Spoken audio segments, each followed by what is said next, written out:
Hello everyone. आज हम आपको अपने ही बचपन की कहानी और अपने ही साथ हुए हादसे की हकीकत स्टोरी सुना रहे हैं। यही लगभग हम 6 से 10 की उम्र के बीच के होंगे। उस समय की कहानी है। मई जून की गर्मी में गांव में या तो घर के अंदर रहो या फिर बगीचे में घूमने जा सकते हो।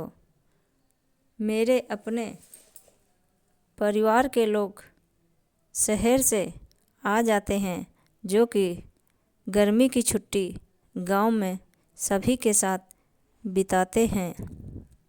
बगीचा घर के सामने कुछ दूर पर था, जो कि घर से ही दिखाई पड़ता था कि कोई बगिया में है या नहीं।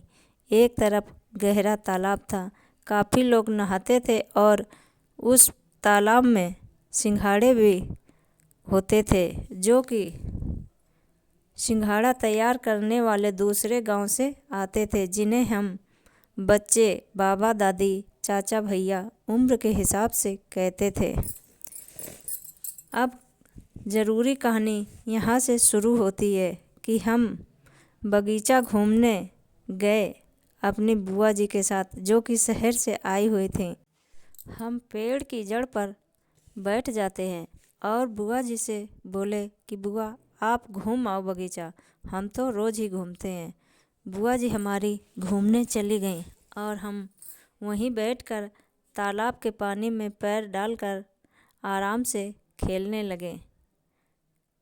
हम तालाब में कैसे गिरे?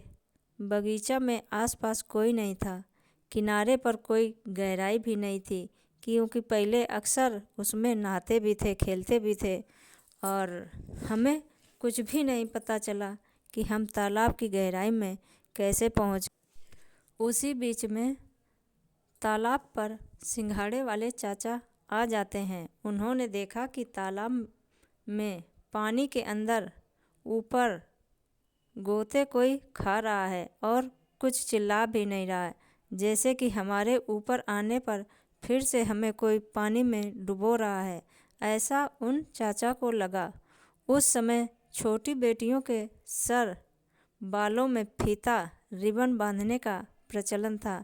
सर पर बंधे फीते से चाचा को पता चल गया कि ये बेटी डूब रही है।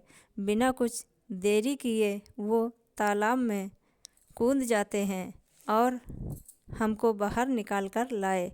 खूब तेज़ आवाज़ दे रहे, कोई है? बुआ ने जब आवाज़ सुनी पास आकर खूब डर गई, रोने लगी। बुआ खेतों में दौड़ते हुए घर की तरफ दौड़ी, आवाज़ दे रही, भैया चाचा जल्दी आओ।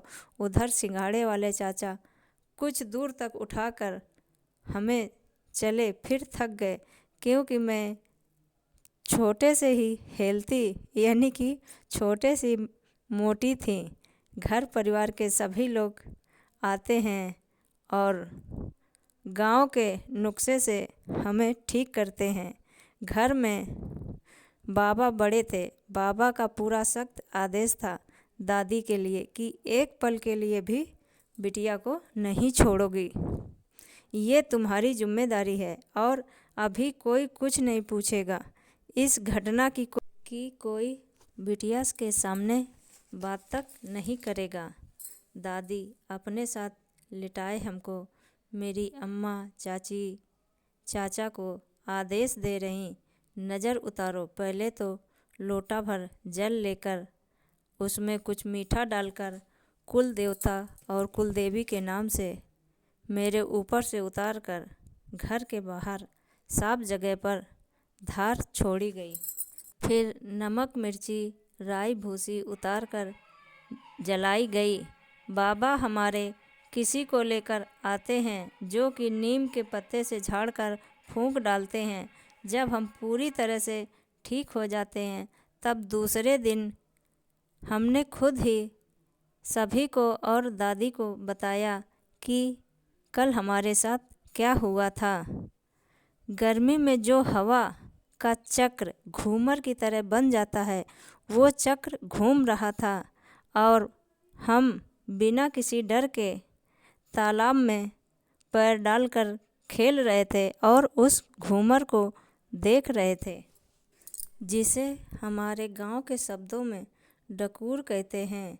इसके आगे हमें कुछ नहीं याद है। दादी बाबा और हमारे बड़े समझ जाते हैं। दादी हमारी हाथ जोड़कर धरती माता के पैर छूकर शुक्रिया अदा करती हैं और अपने कुल देवी देवता से कहती हैं, फिर भी हमें तुमसे शिकायत है कि हमारी बिटिया के साथ इतना बड़ा हादसा तुमने होने कैसे दिया। और फिर मन को तसल्ली देते हुए कहती हैं कि शायद चाचा के रूप में तुमने हमारी मदद की और हमारी बच्ची को बचाया, जो कि आज ठीक ठाक हम सबके बीच में है। इसके साथ हमारे घर के सभी बच्चों की देखभाल और जिम्मेदारी बढ़ा दी जाती है। ये है हमारी अपनी स्टोरी जो आज हमने आप सबको सुनाई है। फिर यही कहेंगे कि कहानी कैसी लगी कमेंट करके ज़रूर बताएं। शेयर, लाइक, सब्सक्राइब करें। सभी के कुल देवी देवता की जय। वो बहुत भाग्यशाली होते हैं जिन्हें अपने दादी बाबा और परिवार का साथ मिलता है, जिनके ऊपर बड़ों की छतर छाया होती है।